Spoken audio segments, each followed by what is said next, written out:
So, good afternoon, everyone. By the way, my name is Regine Bagatao Arcos, and now I am here in front of you, and we will discuss the instructional models for physical education and health. But before that, we will know first the learning objective for us to be guided. And first, we new define the meaning of model and instructional model, discuss the importance of the instructional model in teaching learning process, describe the characteristics of the instructional model, construct a framework of different instructional model by stating their strengths and weaknesses, and identify the significance of each model to learning. So, um, these instructional model are a vital in teaching learning process or in making in lesson plan because teachers need to be guided in this particular instructional model because a teacher must consider several instructions decision. Why? Because uh, we all know that every students or pupils they are unique. They have their own uh, they are different in and particularly in their learning style. Okay, so according to Glickman 1991, and to become a teacher, teachers need to constantly reflect on their work. So kailangan na pagplanuhan talaga ito ng teacher. Effective teachers do not use common practices for every lesson. Why? Because we know na walang best na strategy na pwedeng pabalik-balik na gamitin ng teacher because it also depend sa sa an- sa need ng mga student, particular sa kanilang learning style nila, and then also sa topic kinakailangan na yung strategy na gagamitin mo is also suits sa topic na ituturo mo sa kanila. And then, teacher need to provide a variety of learning experiences to pupils to avoid burden or predictable lesson. So, kinakailangan talaga na pag-isipan, pagplanuhan ito ng ng teacher para hindi maboring yung mga um, kanyang kanyang estudyante. So, what does instructional model means? So, an instructional model is a set of guidelines or strategies wherein approaches in teaching are being anchored. So, ito daw, instructional model daw, ito yung mga set of guidelines or strategies na pwedeng magagamit ng teacher for them to be guided. And then, for the instruction model to be effective, it must be based on learning theories that describe how people learn or the pupil how pupil learn new ideas and the concept. Later, we will know the different learning theories pagkatapos ito. And then, an instructional model provides guidance to organize appropriate pedagogical scenarios to achieve instructional goal. So ito raw instructional model raw kanina sinasabi na it is a set of guidelines and now it is guidelines to organize appropriate pedagogical scenarios to achieve instructional goals. So ito yung ma-organize kung papaano ng teacher mai-apply ito sa mga students. And according also kay Driscoll and Carl Liners, instructional design can be defined as a practice of creating instructional experiences to help facilitate learning most effectively. So, uh, we also have the characteristics of instructional design model, and that instructional design model are unique. unique from each other. However, according to Brands and Merrill 2002, they state several characteristics that should be present in all instructional model. First characteristics of instructional design models is that instructional design uh, is learner centered. So it focus on student centered. Uh, Student centered. And then second, we have the instructional design is goal oriented. Defining the goal is very well.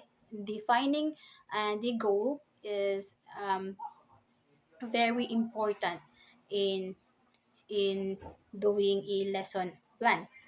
Third, the instruction design should assist pupils to perform the effective behavior, and it must focus on real world performance. So, as teacher, we also consider na kinakailangan na hands-on, magkakaroon talaga ng hands-on experience yung mga bata para talagang hindi nila makakalimutan yung yung learning na itinuturo natin sa kanila. And then the fourth, we have the instructional design emphasize the importance of outcomes that are measurable reliably and validly. Yun. And the five is the instructional design consider data as the heart of the process. Kaya this is the heart of the process. Kasi ito yung gagamitin natin as a future educator sa kung paano natin tuturuan yung ating mga student. The sixth, we have the instructor design usually involve teamwork and typically as a team effort. Yeah, that is the last characteristic of instructional design model. As I've said kanina na we will know the different learning theories, particularly in instructional model. Using an instructional model, it saves times and encourages the use of a structured approach. It assists teacher in deciding what is anchored in learning process and determining content and identifying potential content gaps based on learning theories. Uh, And now, the first type of instruction model is the ADDIE model. It is commonly used by designing and developing instructions for school and training. The ADDIE model is composed of five phases. First is a analyze. Analyze the analyze part here, the teacher or instructional teachers or instructional designer must assess, identify, and establish a clear understanding of the pupils' current knowledge and the gaps that should be targeted. So, dito sa analyzed na part, the teacher should plan kung papaano niya gagamitin yung current knowledge ng mga bata para mas uh, makokonekta niya yung new na topic na ituturo niya sa mga bata. The second phase, we have the design. This phase is where the learning objectives, the content, subject matter, strategy for delivery, assessed method, as well as the instructional materials to be used are being formulated to reach success. So kanina doon sa analyze, doon nagpaplano yung teacher kung papaano niya gagamitin yung current knowledge ng kanyang mga student. Dito sa design, um, gagawa na yung teacher ng learning objective niya, learning objective, subject matter, kung ano yung next topic na ituturo niya sa mga bata, and also the strategy to be used, and yung strategy to be used sa particular na topic na ituturo ng teacher, and then the instructional materials also na gagamitin niya sa kanyang pagtuturo. And then the third phase, we have the development. And the development phase is where all preparation, brainstorming, and planning occur. In general, the development phase focuses on generating and evaluating learning outcomes. So, kanina sa analyzing is nagpaplano yung teacher. Sa design is gumagawa yung teacher kung ano yung pwedeng learning objective na kailangan na ma-achieve, kailangan na uh, maituturo niya sa mga bata. Dito naman sa development phase is that uh, gagawa na mismo yung teacher ng mga materials na gagamitin niya sa kanyang pagtuturo. It is where the brainstorming occur. Yeah. The fourth phase, we have the implementation. It is the phase where the teacher presents and teaches the course material to the pupil, which are the result of the first three phases. So, kanina sa analyze, design, develop, lahat ng yun is dito na mai-implement sa implementation. Kasi dito sa implementation, this is where the discussion occur.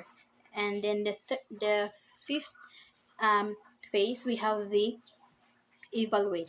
In this phase, this is the final phase wherein all the information gathered is put together and analyzed. The result of analysis of the entire learning process will help the teachers determine if the set of objectives are successfully achieved or what intervention should be done to make a successful learning and learning successful teaching and learning process. So, doon sa apat na phase, so first four phase, dito na mai-evaluate ng malalaman ng teacher if yung napaplano niya, yung na-design niya, yung na-develop niya, yung na-implement niya is okay ba or hindi. And if delay is pwede i-change, mag-change ng strategy yung teacher. Kasi dito sa implementation, sa fourth phase is doon nangyayari yung assessment. If meron bang natutunan yung mga bata. The second instructional model, we have the Gagni's 9 event of instruction. So, as educators, the teachers, and instructional planners may use this kind of instructional model by Robert Gagne, because it is a step-by-step procedures that guides them through the process of developing strategies and activities for successful learning experiences. Pupils would be more motivated and have a better chance of remembering knowledge and skills once each move has been completed. So here are the 9 event of Gagne. First is the gain the attention of the pupil. By providing a stimulus to gain their attention, this event ensures that all pupils are eager to learn and able to engage in different activities. So, dito sa gain the attention of the pupils, dito nangyayari yung motivation. Also, that particular motivation is dapat align sa topic na ituturo mo sa mga bata. And the second, we have the inform the pupil of the objectives. Of course, it is crucial na kailangan na malaman ng student kung ano yung learning objectives na kinakailangan nilang ma-attain at the end of the lesson. The third, we have the stimulate recall of the prior learning. So this third step is dito nangyayari yung review kung mayroon bang natutunan yung mga bata sa last na topic na itinuturo mo as a teacher. Because that particular experience ng student is magagamit mo as a teacher and magagamit din nila as a student para maikonekta nila yung new knowledge na ituturo mo sa kanila. And then the fourth is presentation of the context. In this, teacher uses strategies and cause in delivering the lesson, such as arranging the materials in a coherent way and offering explanation afterward. Instruction will be more successful and reliable. Dito sa so fourth, the presentation of the context. Uh, Yes, dito nangyayari yung discussion na ng topic na ituturo mo sa mga bata. And the teacher or instructor can present vocabulary, provide example. So, dito sa fourth is it is important talaga na para mas matutunan pa ng mga bata kung ano yung tinuturo mo sa kanila is it is important na mag-provide ka ng example. Pwede yung example is talagang real life scenario situation ay na nangyayari. And then the fifth is provide learning guidance. Pupils are not expert and may need assistance in a variety of areas. Learning conflict would occur if pupils perceive that they are not receiving adequate assistance. As a result, the teacher should guide the pupil on different strategies for learning materials and using variable resources. Okay. Dito sa sa fifth is provide learning guidance. Dito pwedeng uh, the application occur yung kinakailangang itetest mo yung mga bata kung talagang sa presentation na part is nakikinig sila. Yun. The sixth is illicit performance. Illicit performance means that pupils should be engaged in various activities that will help them remember, apply, and assess information to elicit results. These exercises will assist pupils in internalizing new skills and information as well as establishing a proper interpretation of new concepts. Here are some ways to make pupils active in learning process. Uh, Pwede dito yung mga uh, group activity, deep learning questions para mas masusukat mo talaga kung meron talagang natutunan yung mga students mo sa yung itinuturo. In fourth step doon sa presentation of the context. And then the seventh is provide feedback. So it is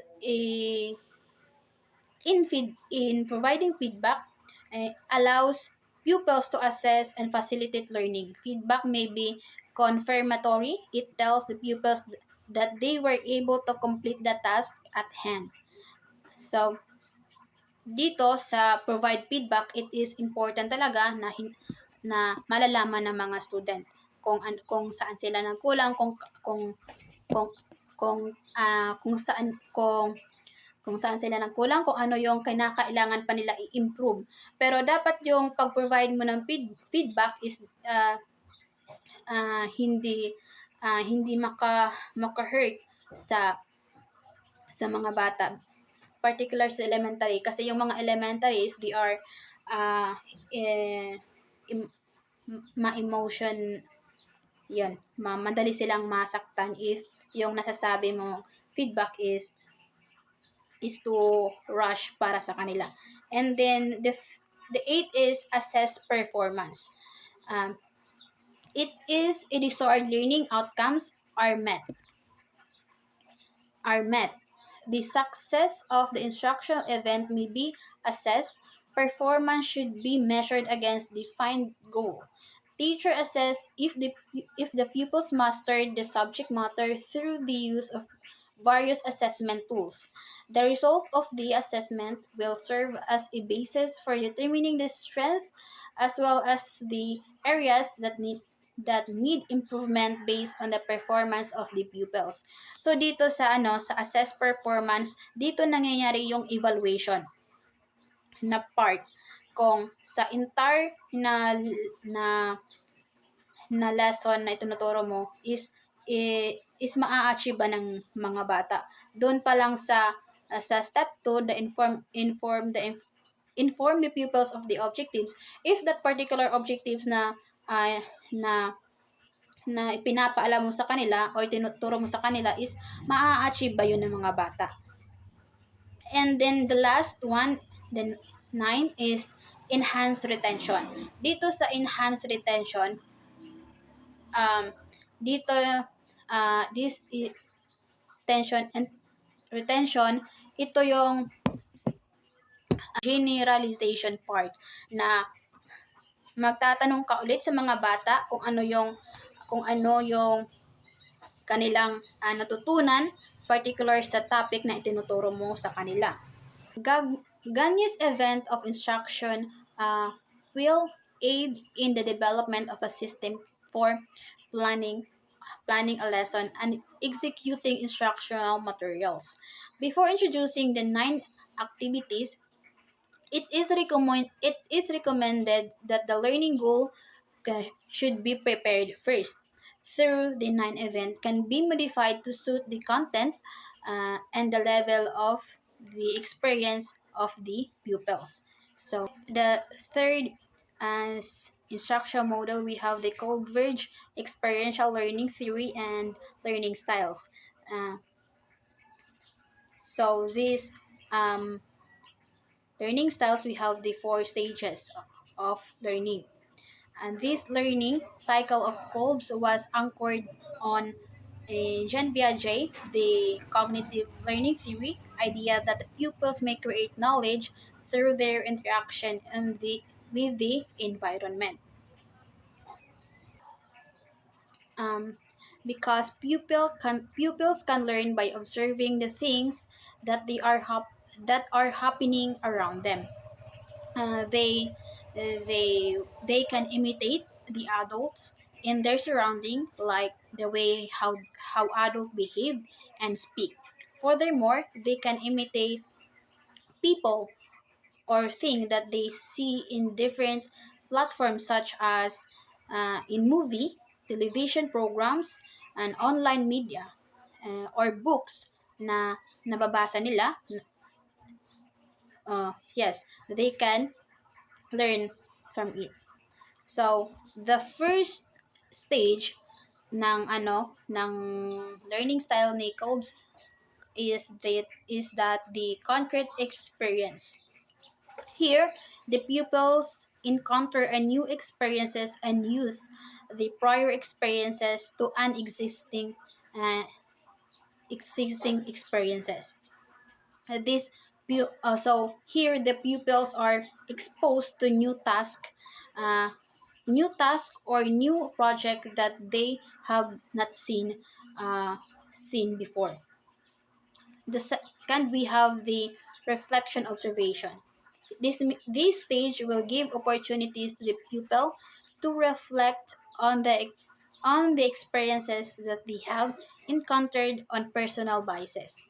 The pupils are allowed to ask questions and discuss the experiences with other pupils, because communication is vital in this stage, because it can help pupils identify any misinformation or dis, discrepancies between their understanding and their ex in on and their understanding and based on their experiences itself.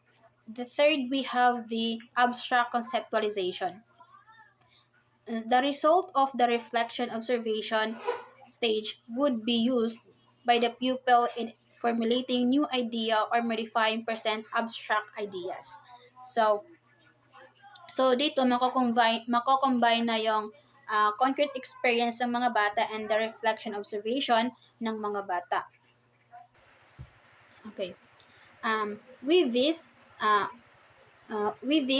nako-combine na yung dalawa sa sa yung concrete experience and reflective observation.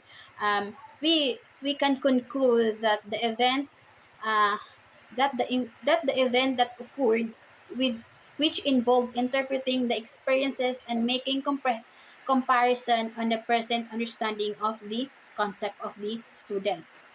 And the fourth, we have the active experimentation. This is also known as a testing stage. This stage is where pupil apply the new ideas to the surrounding to see if the ideas are effective or if there is need for any modification. So, dito na mangyayari yung application stage para ka application stage na. Okay. Cobb's learning styles. It is acknowledged that every pupil is unique to each other. Each pupil has contribute that are different from other pupil, similar to learning, similar to learning. Each pupil has different learning styles. Different pupils naturally select particular styles to learn effectively.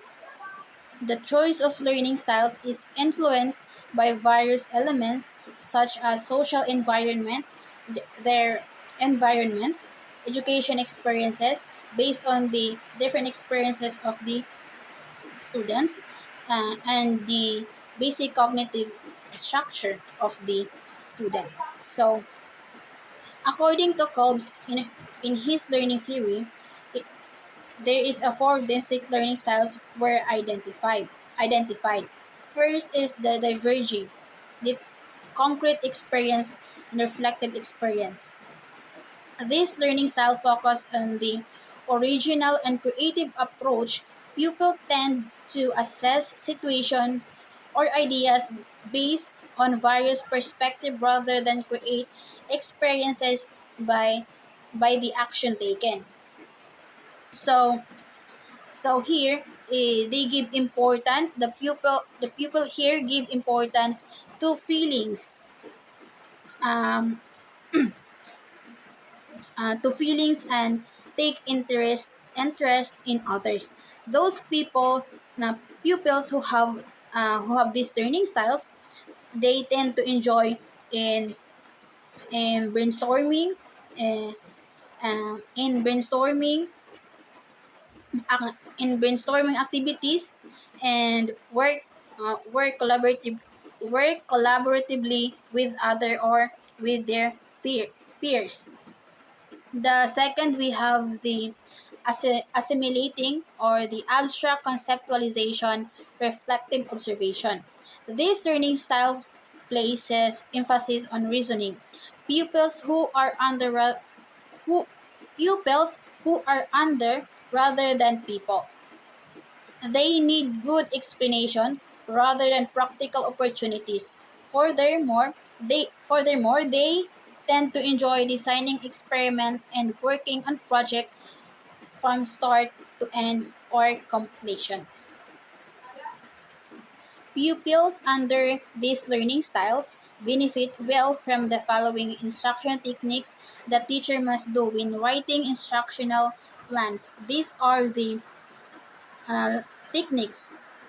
First is the teacher should the student are independent, preferred exercises that can be completed by the pupil without the presence of the teacher. So, pwede mangyayari dito uh, yung student center na yung the teacher na yung gagawin lang ng teacher is mag-facilitate lamang.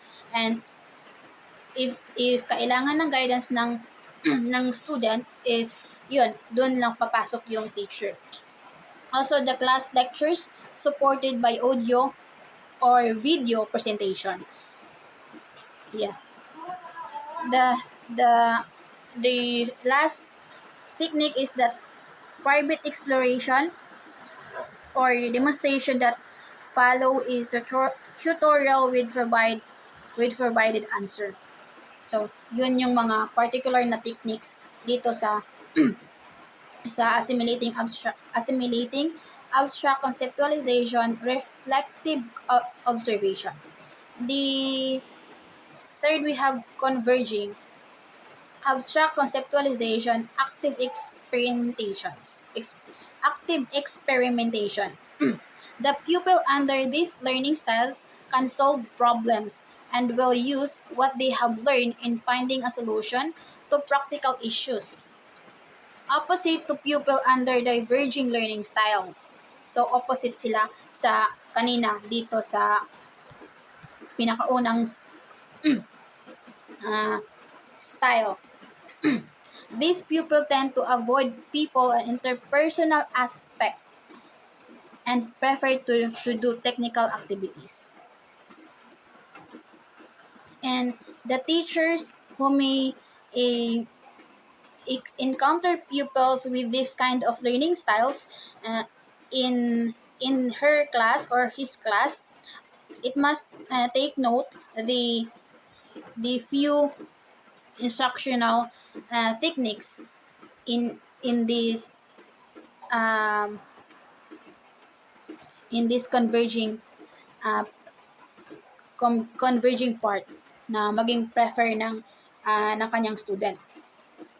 First, yes, few instructional techniques convergers prefer. First is the problem-based workbook or worksheet. Second is the computer-based task, and the last is interactive activities. Kay, 'di ba masasabi dito na yung mga bata is they can solve problem. And then the last is the accommodating or concrete experience active experimentation. This training style focus on hands-on and relies on intuition rather than logic. These pupils use analysis of other people and prepare trial and error in finding the solution to certain situation. So also, we have also the following techniques. The the following are the instructional techniques that teachers must take note of when planning instruction.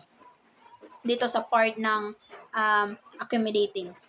Uh, First, the motivating and engaging activities. So it is important naman talaga na ma-motivate yung student ito sa unang um, pasok mo pa lang para mas mainganyo silang mag-participate sa klase mo. And then the second, we have exploration and instructor support for deeper questioning such as what if or why not. And tasks that promote independent discovery dito sa accommodating. Yeah.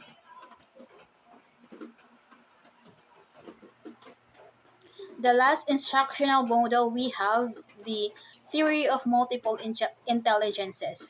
The multiple intelligences was a theory introduced by Howard Gardner in his book is issued in 1983 titled Frame of Mind. According to him, each possessed one or a combination of strength that he called intelligence. He reiterated that intelligence could not be gathered into a specific area alone, but rather into different distinct intelligences. So, so here are the why 9? Okay. There are 9 different intelligences that Gardner has presented, but Reyes Diareto in 2014 presented some areas of multiple intelligences in the perspective of physical education and health that could be helpful to guide teachers. First is the interpersonal intelligences. This kind of intelligence deals with the ability of the individual to understand and interact effectively with others. Verbal and nonverbal communication are imperative in this type of intelligence, as well as the ability to identify uh, the difference of one person to another, being sensitive to the mood of temperament of other people, and the ability to entertain multiple perspective sa dito na part na interpersonal intelligences. The musical intelligence, pupils who have this intelligence are capable of discerning pitch, rhythm, temper, and tones. So the pupil here are prone in music. They are inclined in music. The third, we have the spatial intelligences. This intelligence involves the ability of the individual to think in three dimensions. It includes creativity development because of his or her active imagination. Pupil can use this intelligence when they are playing games. So, we know na if merong games, there are techniques na pwedeng i-apply in that particular games para manalo. Um, for example, we use special intelligence when solving a puzzle, drawing an object or by connecting the dots in the picture and identifying the movement of the direction and using bottle filled with colored water with different level to create a musical instrument. Yeah, that is the example of in spatial intelligences. Kung ano yung kailangang mga techniques na mayroon yung student. And the fourth, we have the bodily kinetic intelligences. So, the students here are, uh, the pupil here, uh, they have the capability to control their body. Mas makaka-learn sila if yung katawan nila is gumagalaw. Yun yung mga bata ng mga ito. And then the fifth, we have the intrapersonal intelligences. Pupils who have intrapersonal intelligence can comprehend one's thoughts. It is described as the ability to be conscious of one's emotion and to express gratitude for oneself and others. Some activities or games and help pupils to increase the intelligence, like managing emotion, training concentration and empathy, and knowing themselves. So, yun. We should always remember that the nine different intelligences ni Gardner is sinasummarize ni Rios Diarito na para swak lamang sa physical education and health na pwedeng gamitin ng teacher sa kanyang paggawa ng in doing lesson planning. And that's what we all. Thank you for listening.